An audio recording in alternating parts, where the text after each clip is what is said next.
Welcome to Unforbidden Truth. I'm Andrew.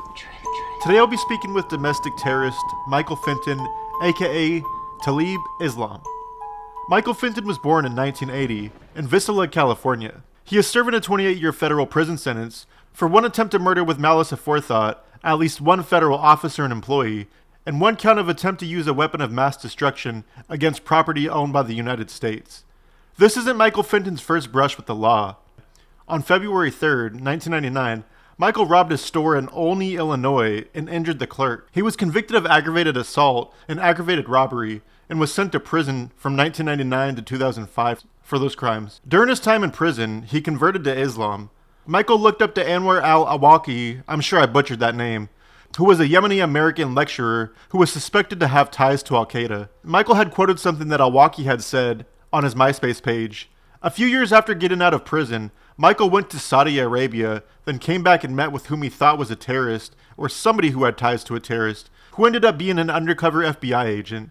The agent worked with Michael to plan an attack on a federal building in Springfield, Illinois, that being the Paul Finley building in the adjacent offices of Congressman Aaron Schock. On September 24th, 2009, Michael Finton drove a truck filled with substance in it, which he believed to be a ton of explosives, to the federal courthouse building, parked the truck, locked it, and left in another vehicle, which was driven by the undercover FBI agent. Michael tried to detonate the truck by using a cell phone. After doing so, he was arrested and placed into federal custody on terrorism charges and attempting to kill a federal employee. Michael was indicted by a federal grand jury on October 8th, 2009 for attempted murder and attempting to use a weapon of mass destruction against property owned and used by the United States of America. In May 2011, Michael Finton pled guilty on all charges to avoid a life sentence, and he was sentenced to 28 years in a federal penitentiary. Here's my interview with convicted domestic terrorist Michael Finton, aka Talib Islam. Let's start off with talking about your childhood. Where were you born? Oxnard, California. I was say December 8th, 1979. Can you recall your first positive memory as a child? Yeah.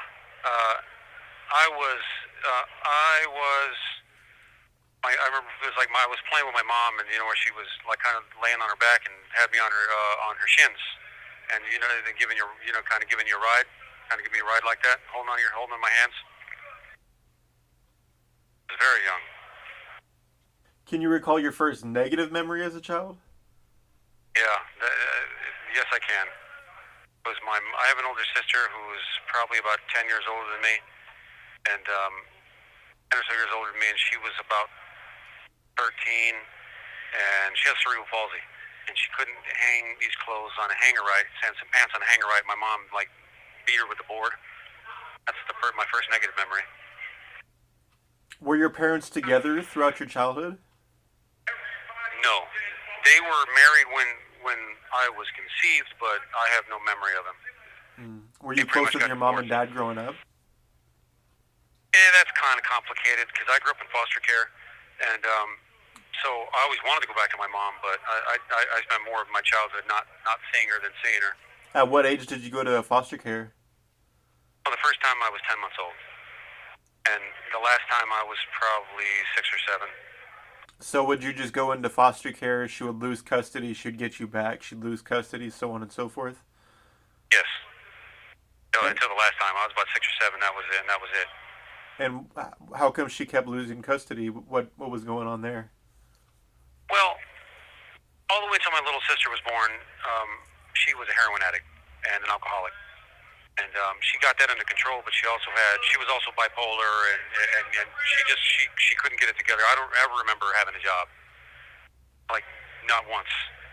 It was always, the church is supporting her, and she's on welfare, and she would go through phases where she just wouldn't do anything. She'd just sit down in a chair and just read a book all day long.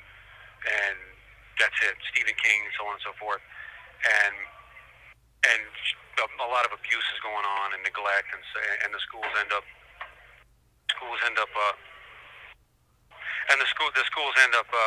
reporting it, basically, or the neighbors report it. So you mentioned the abuse, that you said your older sister was being beaten? Yes. Was there any abuse towards yourself that went on in the house? or at foster care for that matter, either at foster care or when you were in your mother's custody? Well, as far as the physical abuse, it was mostly in foster care because my mom, it was kind of, I was her favorite really, and so she really took a lot of that out on my brothers and sisters. What kinds of things would she And do to them? she's sitting on the top of them, and she's like she's punching them like one after the like one two, a lot of stuff like that. Was that frequent, or was that just like a couple times that happened?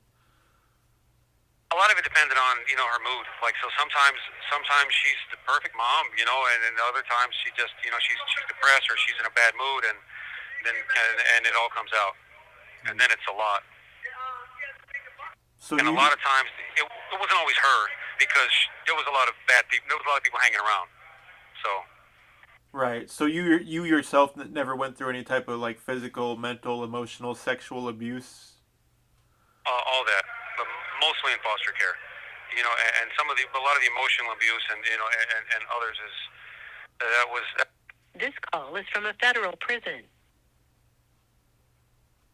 But I heard a statement. I heard a statement once that says, when it comes to worldly things, you compare yourself to the people that have it worse than you. And so when it comes to spiritual matters, you always compare yourself to people that have more than you, that are higher than you. So keeping that in mind, I always compared myself to my brothers and sisters, and they. Yeah, if I compare myself to people who had, mom and dad and a white picket fence and, 2.5 children and a dog named Spot, yeah, things were pretty messed up. But compared to, like, my brother Matthew and my sister Sharon, Kathy, I had it pretty good. Were you or your family religious growing up? Yes. Yes. I went to church all the time growing up. And was that Christian, or was that Islam then, or was that Catholic, or? Well, when I lived with my mom, we were Seventh-day Adventist. But in foster care, you kind of, I got moved around a lot. So it was Pentecostal, and the longest foster home I was in was for 7 years, and that was Catholic. Did you ever practice Islam as a child or as a juvenile? No. No, not until I was 25. Hmm. What was your behavior like going back as early as you can remember? Well, I wasn't the greatest kid. And I hear that they say that you're going to have kids like you, and I pray to God that that's not true. Because I didn't really intend to be bad. It's just, I didn't really have a brain-mouth filter, and whatever came into my head, I was going to say it or I was going to do it. So that led to a lot of problems. What was your behavior like in school, more so your middle school and high school years? That was different. I got into the habit. School was kind of my time off from the house, so I wasn't really paying attention a lot of times, and it was my time to kind of just hang out with my friends and and time off from the house. So that led to a bad habit, and then especially when I got into high school, I started doing drugs, and my whole high school was just partying, and that led to me getting kicked out when I was in 12th grade. So you didn't finish high school then? No. Did you engage in any type of criminal activity as a juvenile? Yes. Mostly shoplifting. I shoplifted a lot. I never got caught, but I got in trouble when I think I was about 13. We ran away from the foster home. I used to run away all the time, and that was a lot of it as well. Running away, the cops happened to find me, and we stole a truck. It was already hot wired, but basically we got joyriding charges for taking the truck when I was 13. Was that about the extent of everything? All the way up until I was about 18. It was mostly the criminal activity. Possession of drugs, of course, is always there. Like marijuana and when I was really young, meth. But until I got in a fight with my teacher when I was 18, and I got put on probation. That was technically a minor because it was 3 days before my 18th birthday. Let's talk about after you turned 18. Did you engage in any type of criminal activity prior to the first case that landed you in prison, or prior to the case that landed you in prison that you're currently serving time for now? Yes, I was doing. I got back into doing drugs. Harder drugs like crystal meth. I wasn't just. I spent a lot of my younger years smoking marijuana continuously. I mean, I'll be honest. At the time, I know it's illegal, or especially back then in the '90s, I didn't consider it really criminal activity. But it was a lot of that. Nothing really serious. Until my first case. Let's talk about that first case, aggravated assault and aggravated robbery. How did that come about? That's a funny story. Well, I say funny as in, I don't mean funny, haha, because it's not funny. But I had a group of friends that probably weren't the best people to hang around with. Not that I'm blaming my problems on anybody else, you understand. But the idea was presented to me when I was sober, and I thought it was an incredibly stupid plan. I'm not doing that. I didn't even consider it. And so it's a friend of mine says, why don't we rob a gas station? No, we're not doing that. She says, well, I know a place that ain't got no cameras. So I say, you know it doesn't have any cameras. I used to work there. The safe's open all the time. So I'm not doing that. It's never going to happen. But then, fast forward a month or 2 months, I've been up for 3-4 days on meth, and somebody else brings up the idea, and the first thing I say is, well, I know a place that ain't got no cameras. And he said, you know it doesn't have any cameras. I know somebody used to work there, and safe's open all the time. And so we scouted the place out, and the stupidest things I've ever done in my life. Well, was it you just robbed him at gunpoint? No, I didn't even have a weapon. I went into the gas station, and I attacked the clerk, and I got the money from the register in the safe, and while my partner at the time was getting cartons of cigarettes. How did you attack the clerk? I pushed the clerk into the wall, and I started swinging. Just with your bare hands, no weapon or anything? Yeah, correct. And how much time did you get in that case? I got 16 years. I got 12 years for aggravated robbery and 4 years for aggravated battery run consecutive. And did you do a full 16 or? No, I did 7.5 years. Well, 7 years and 3 months on the initial case, and then a 4-month parole violation. When did you first become interested in Islam? Well, I've always been religious. I remember being young, reading the Bible on my own, finding it interesting, and I had been in and out of several different religions because I knew that what I was taught when I was young, the way I always put it is like it had my heart, but it didn't have my mind. There was too many questions and unanswered, and I went in and I studied several different religions, but none of them really made sense. Hinduism, Buddhism, Judaism, and so on and so forth, until somebody one day suggested that I study Islam. Because I was in and out of Christianity, and so recently I had been studying Christianity on a more academic level because I was a pretty serious Christian and I wanted to become a minister, and that's when I left it. And then after that, I was talking to a friend of mine, and he suggested I study Islam when I was 25, and I asked him basically why would I want to do that. That was the first thing that came out. Not that I was trying to be insulting, but that's just the first thing that came out. And he said. Well, because you think like a Muslim. I said, well, what does that mean? This call is from a federal prison. And you think Islamically, all the conclusions, he said that all the conclusions that I'd come to through my own research, which hadn't included Islam up to that point, was exactly what Islam teaches. That God is one, Jesus is a prophet, and so on and so forth. And did you pick up Islam shortly before the crimes occurred that landed you this prison sentence you're in now? No, I became Muslim like August of 2015. I'm sorry, 2005. I got out of my state case in I want to say May of 2006. Okay. And then I caught this case in September 2009. Let's talk about the crimes that you're in prison for, that you're convicted of right now, which resulted in a 28-year federal prison sentence. So, you're convicted of attempting to plot to bomb a federal courthouse, correct? Yes. I want you to tell me everything that you can about what transpired and what was supposed to transpire. And can we start with whenever the idea popped into your head? Okay. Now, this is going to take up some time because this is a very deep subject, And the first thing I would like to say is this wasn't my idea originally. Um, this was the federal undercover agent's idea. Um, there was a person who had become my friend on behalf of the Joint Terrorism Task Force, and he walked into my place of business where I was a manager of a restaurant in Decatur, Illinois, and he became my friend. We started talking, and he was always throwing out little comments here and there, which I ignored. And then in December 2008, there was the Gaza bombings, Operation Cast Lead, and I'm watching a lot of this on international television, which is international news, which is it's not a bit different. It's very different than American news, CNN, Fox News, or MSNBC, or what have you.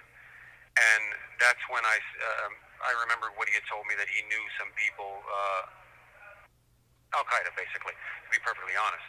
And not that it was my plan to go join them, but my plan was originally to go get militant training, paramilitary training, and then I wanted to fight alongside the Palestinians against the Israelis. That was my plan, which of course is a felony.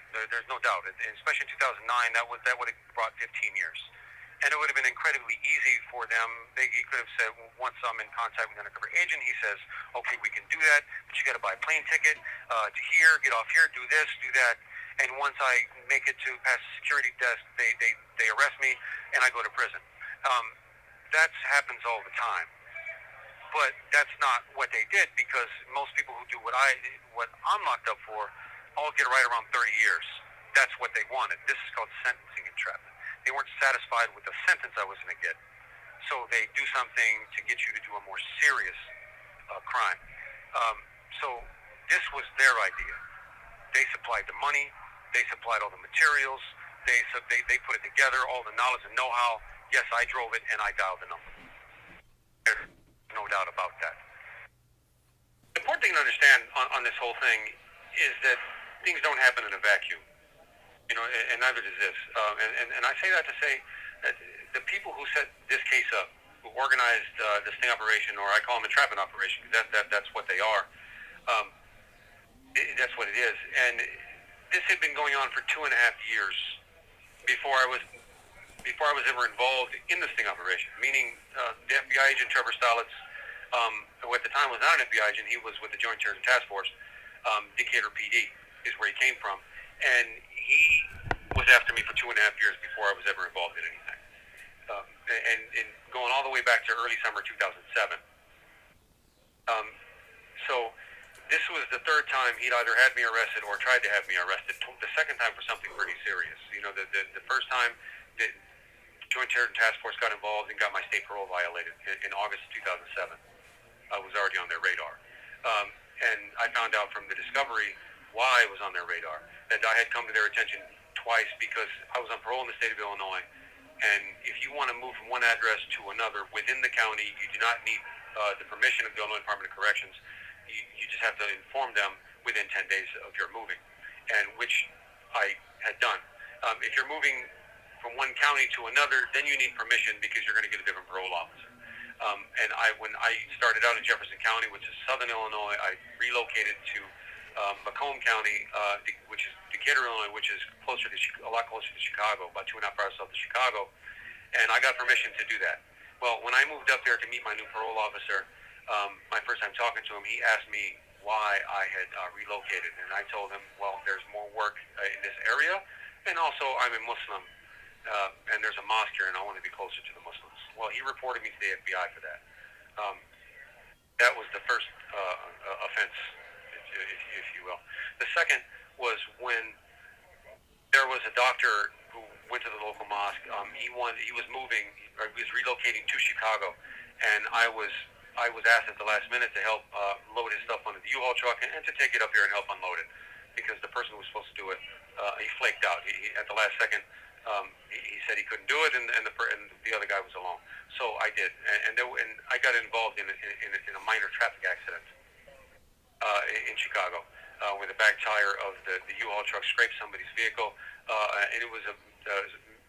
and it turned into an argument. The police got involved. They came down there, and I was explaining to them what happened.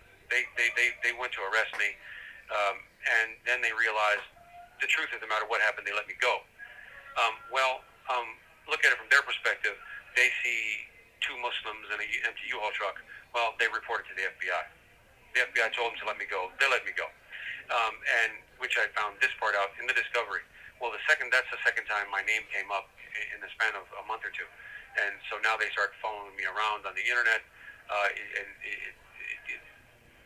Decatur PD they pulled me out of my car at a gas station, and I have witnesses to all. This call is from a federal prison. They pulled me out of my car at a gas station in Decatur, Illinois. They start taking my pictures of my tattoos and start writing down where my tattoos are on a piece of paper. And I said, "What's going on? This is not a normal traffic stop."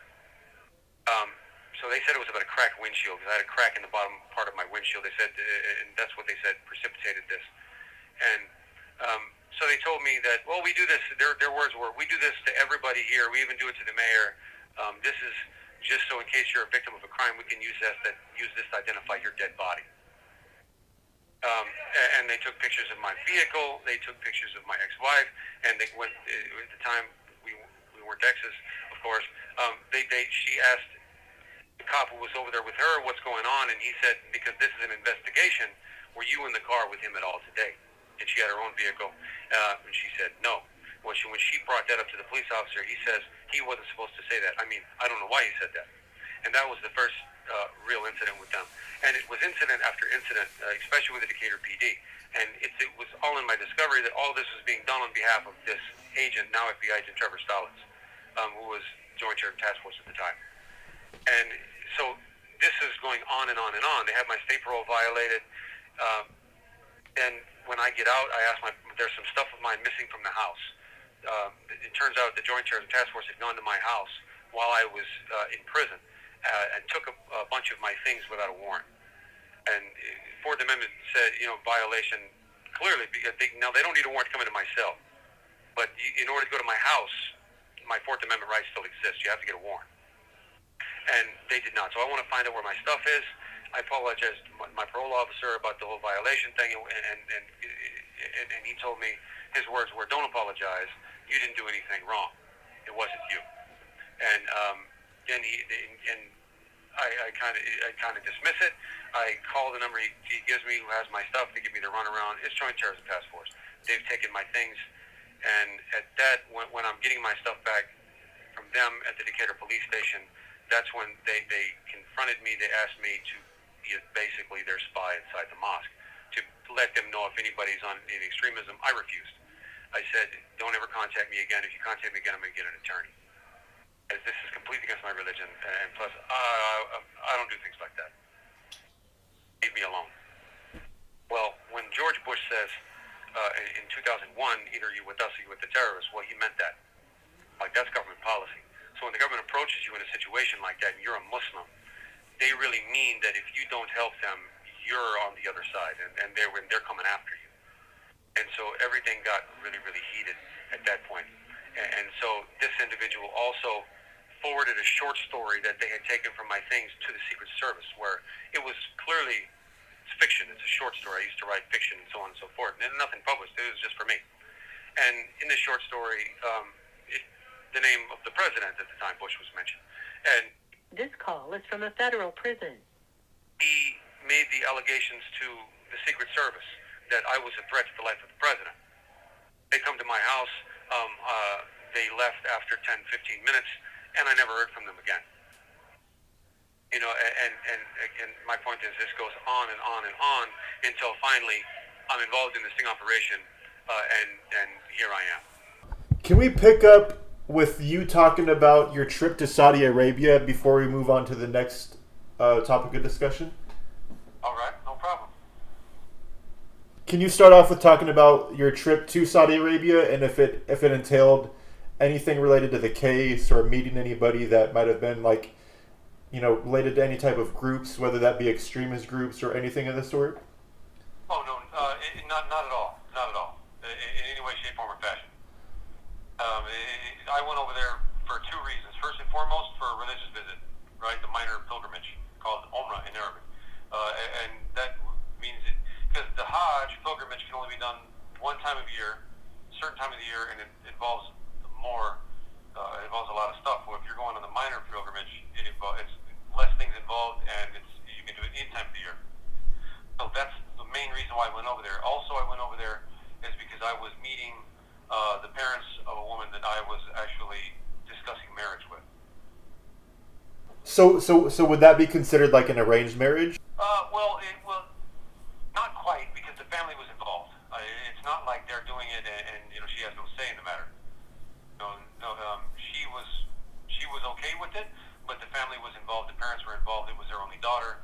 They want to make sure everything's on the up and up, and so they want to meet me in person. So while I'm coming over there, that we were discussing this after we did the pilgrimage, the minor pilgrimage. So you never had any type of interactions with anybody from any extremist groups or organizations, other than the fact the man, I think it was, you said earlier in your case he had a friend or something like that overseas, but that was the extent of it? That is correct. No, I did not. And the person who said he had a friend was a confidential informant, and his friend was an undercover FBI agent. So that was to draw me in to the case. And this was the person that you had met with and getting all the supplies and this and that, right? Was the CI and then the undercover FBI agent? Really, the CI and I were just like, he was a friend of mine, and we were meaning he actually came into the restaurant and introduced himself. We became friends, and that going into discovery, that was all on behalf of the Joint Terrorist Task Force. So we became friends. We hung out. We were going to college classes together. We hung out pretty much every day, going out to eat, so on and so forth. And there was no real discussion of anything like that until of anything specific or even really any concrete ideas to actually do anything until I met with the undercover FBI agent. I didn't really discuss any of that with the confidential informant. Until after the meeting, because I'm assuming they know each other. So I didn't. But as far as like supplies and everything else, I didn't put anything together. I don't know anything about that. Everything was, the first time I saw anything was the day of my arrest. This call is from a federal prison. So I was in the car with the undercover FBI agent. We go to there's a CVS parking lot, and this thing was parked in the CVS parking lot. That was my first time seeing it. It was built and put together everything by the FBI. So the person you were going with, you thought was like some type of extremist from an organization, was actually an undercover Fed? Exactly. Yes. So tell me about the moment that you were arrested, from what led up to that. When you were in handcuffs. I know that you were with a man you thought was a terrorist who turned out to be a Fed. Can you walk me through all that? Yeah, that was first. I hadn't slept for 3 days before this. So I couldn't sleep. I really, to be perfectly honest, I did not really want to do this, but I didn't see any way around it. My life had been threatened several times. About like not flat out, but very subtle. Like you got to make sure you're on board with this, because once you're in, you're in. And coming from it, put yourself in the context of that situation, who you're talking to or who you believe you're talking to. That's not the same thing. It doesn't mean the same thing as when a jury hears it. That's listen. I'm the only white guy in the mosque. I'm 6'4", big red beard, so I'm easy to spot. It'd be easy to knock me off. And considering everything I've been going through, I'm going to be perfectly honest. I'm not going to take a bullet for the United States. I want out of this. I don't see a way out of it. And so I'm doing this. I was already almost all the way convinced it was a setup anyway. And I've already been to prison, and this isn't going to stop until I go to prison. So I'm okay with that. I was okay with that. I hadn't slept for 3 days. We do that. We get this thing, and I'm driving it down the street in Springfield, Illinois, which is the capital. It's middle of the afternoon. I park it in the corner of the courthouse, and I get in the SUV with him. We drive away. I dial the number, and nothing happened. And I dialed it again. He says, dial it again, dial it again. So I dialed it again. Again, nothing happens. I know that we're going the wrong way. There's no highway. This is not the way to the highway. I didn't live in Springfield. I to meet this individual. I know we're not going the right way to the highway, but I'm kind of confused. Again, I haven't slept in 3 days. But we stopped, and I knew it was all bad.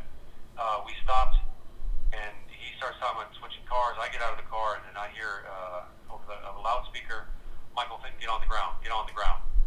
I turn around, I look at him, and he's walking really, really quickly. I look over there, I look back, and there's this group. There's 4 guys with all black body armor, SWAT team gear, with looks like AR-15 type style weapons, and pointing at me, walking slowly towards me. And again, I look at him to see if he's getting on the ground. Of course, he's not getting on the ground. And I flipped him off. I yelled Allahu Akbar as loud as I could, and then the agent who set this up, Trevor Stolitz, he tackled me, and we got to wrestling, and they had me twisted up like a pretzel pretty quickly. First place I was taken was to, I believe it was the FBI office, because it was a building. It was like a wrought iron fence, right? And then there was a big parking lot built in the parking lot into a parking garage, and I was taken into an office. I assumed, and I still assume, that it was the FBI office because it's the capital of Illinois, but I'm not sure about that. And I was held there. They brought me lunch. The agent came in to ask me, started reading my rights, and asked me, and I told them I want a lawyer, and then they took me to jail, the county jail. When they first took you there, was it like it is in the movies? Like, did they put a blindfold on you so you didn't know you were going, or was it just regular, like, booked into custody? No, it was just regular booked into custody. So when you were booked into custody, were you held in general population, or were you in protective custody due to the high-profile status of your case? I was actually put in a maximum security unit. The marshals demanded I be in a cell with the camera in the cell, because Springfield, Illinois is known to beat federal prisoners to death. So they had done that before. They were under investigation. So I was 23-1 lockdown. So after you were convicted of 1 count of attempted use of a weapon of mass destruction against property owned by the U.S. and sentenced to 28 years in prison, what was your reaction to that? Well, it was kind of mixed. One was on the one side, I didn't get 120 years or life plus 20, which is what I was facing. But on the other side of things, knowing the nature of the case itself, I was pretty upset, as were my attorneys. Like the one attorney, Clyde Keene, I had some CJA panel attorneys. These weren't public defenders. And they have a pool of attorneys that, for whatever reason, if the public defender's office can't represent your case, they take it pro bono, or basically paid by the government. And he had been a former 7th Circuit, which is Illinois 7th Circuit, prosecutor, trial judge, and appellate court judge. He'd been a judge for 30 years. And he summed it up perfectly. He was actually very, very upset on my sentencing when I was pleading guilty, because he said, he was very red in the face, and he said, this is Nazi stuff. This doesn't happen in America. Because if you look at, there's main cases, and you can see how there's a Muslim exception in the law. So from that, I'm pretty upset that with even legally, that according to the letter of the law, as far as the 7th Circuit appellate court decisions and so on and so forth, this is not legal. Because and not just about myself, but about the whole situation. If you start looking at the statistics, like Columbia Law School did a study on this, and they said that like 95% of all terrorism cases in the United States are results of entrapment. 99% involving a confidential informant. So if you think about what that means, there's no terrorism threat in this country, not domestically anyway. Post 2014, after ISIS, this changed a bit, but still not. And it's always the key words. If you ever watch CNN after one of these arrests, watch Wolf Blitzer, the Situation Room. He's always talks about it, and his job is always to sell it. And to talk about how this is okay.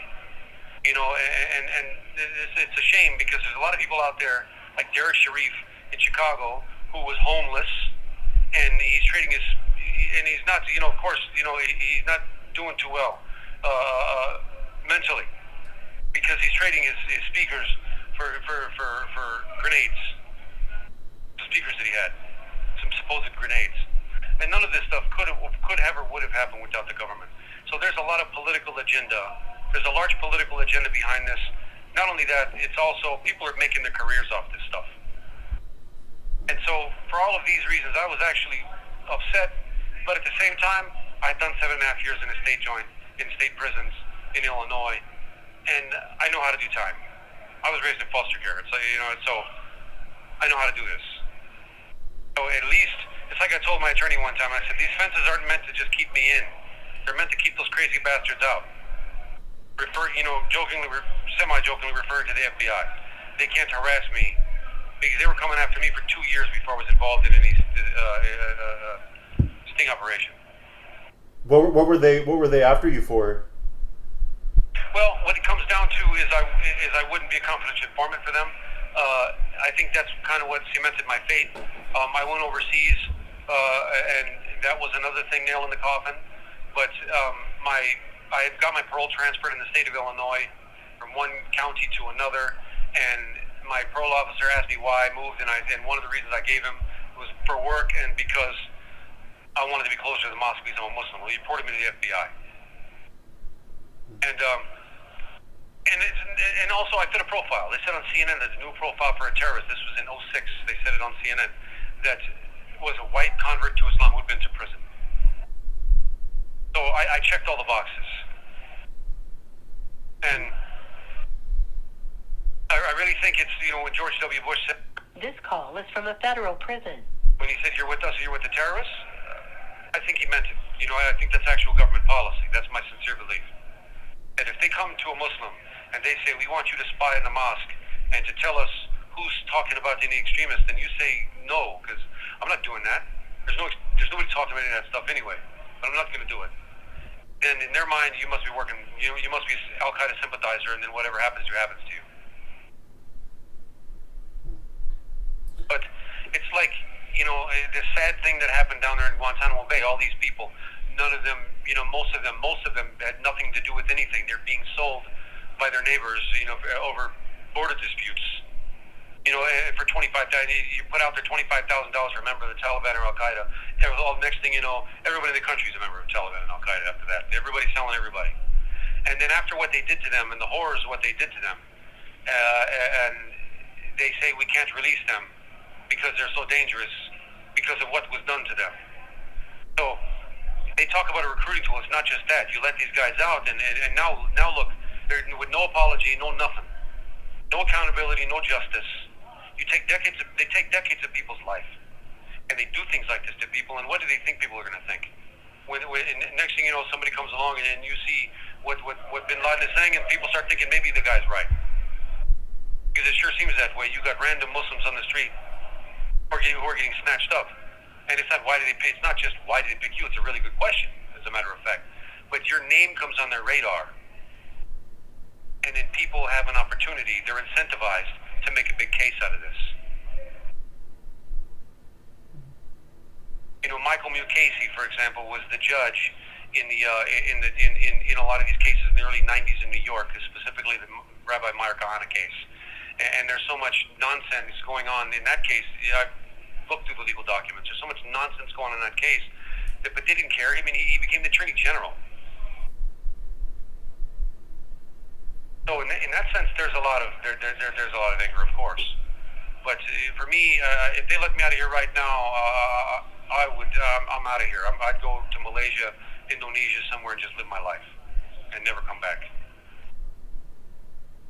Would you try to seek out people that are related to like any type of extremist groups or anything, or would you just live your life in peace and tranquility and just move on? Well, I would live my life. I would. A lot of the stuff like this is happening because of lack of knowledge, right? A lack of knowledge of the religion of Islam. A lot of people are enthusiastic and they have questions about these things because Islam is a practical religion. It has answers to life.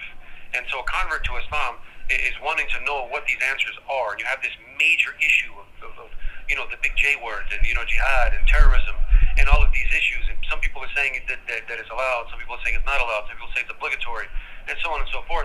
Well, what's the answer? Because if convert to Islam, from the convert's perspective, it's whatever Islam says, that's what I'm going to do. This is what Islam means, submission to the will of God. I'm going to submit. Whatever he wants me to do, that's what I'm going to do. So I want to go to the mosque and I want to ask the imam, but the moment you ask the question, they don't trust you because there's informants. There's informants in every mosque in America. And you can't ask these questions, so people go to the internet to find their answers. So people have a lack of knowledge about Islam on this subject. People have a lack of knowledge about the court system and the real things that a lot of, like Arundhati Roy, who is an activist from India, she said there's two Americas. There's the American people see on TV, and then there's the real America.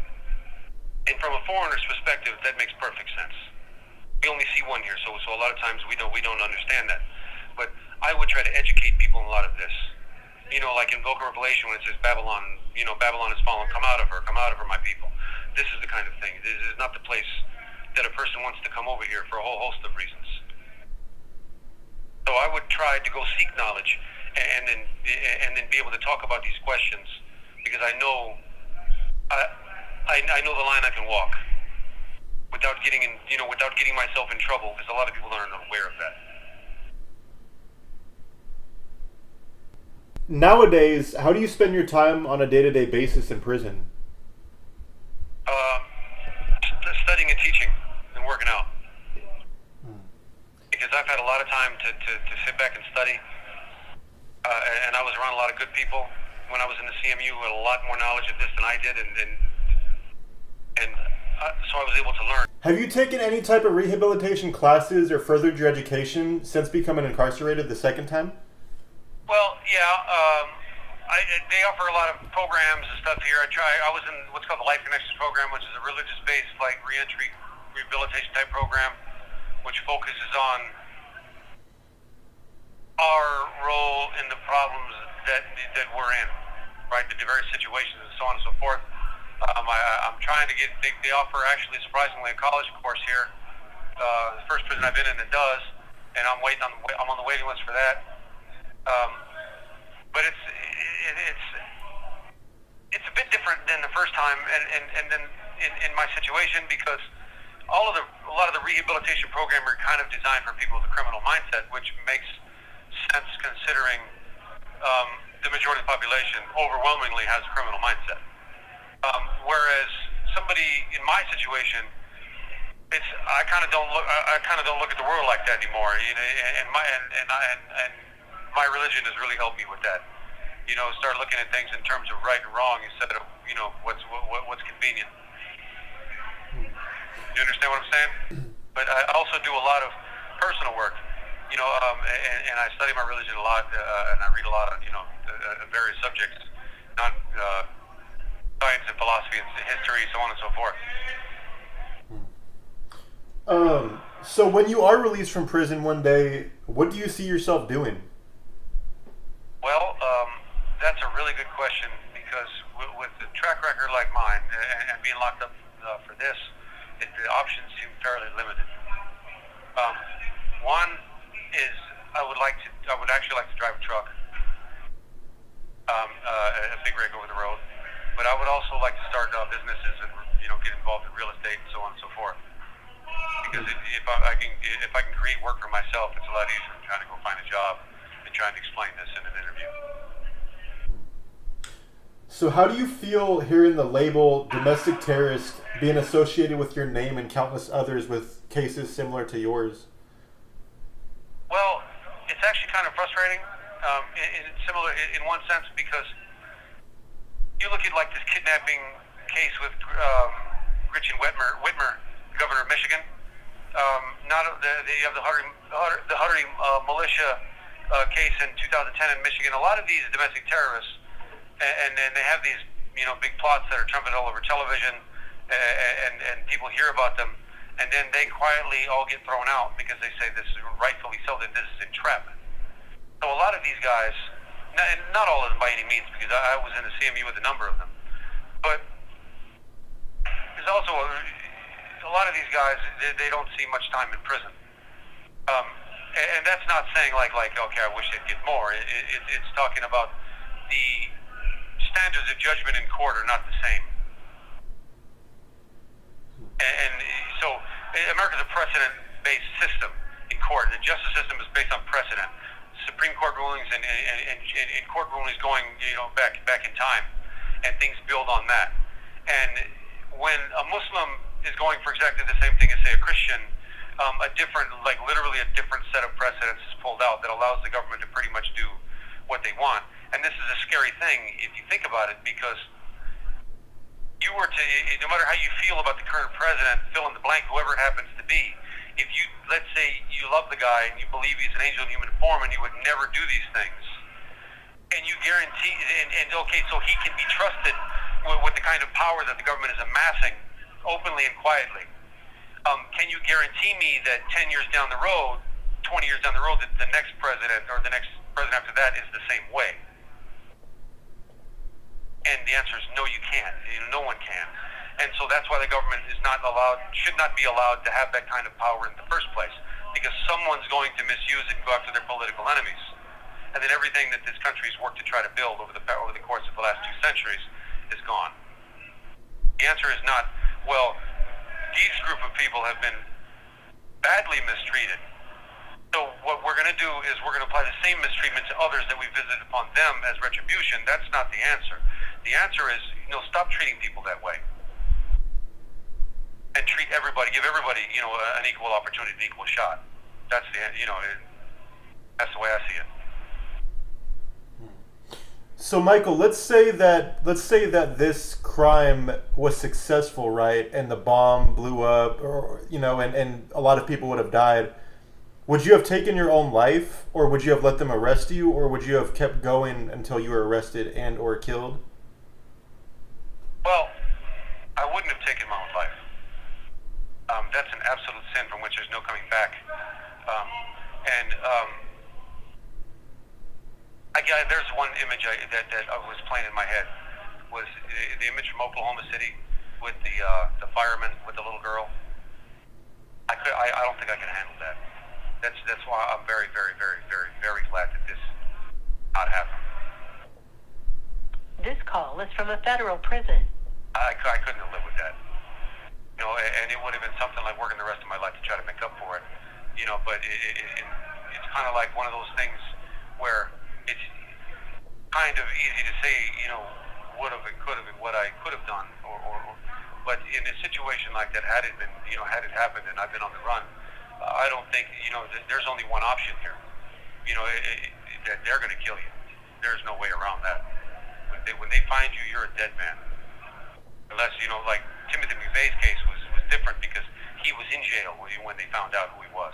He was arrested on something else. It had, it's like 44 minutes. The bank out in California, when they were better armed than the cops, they shot that guy and they let him die out. They let him bleed out.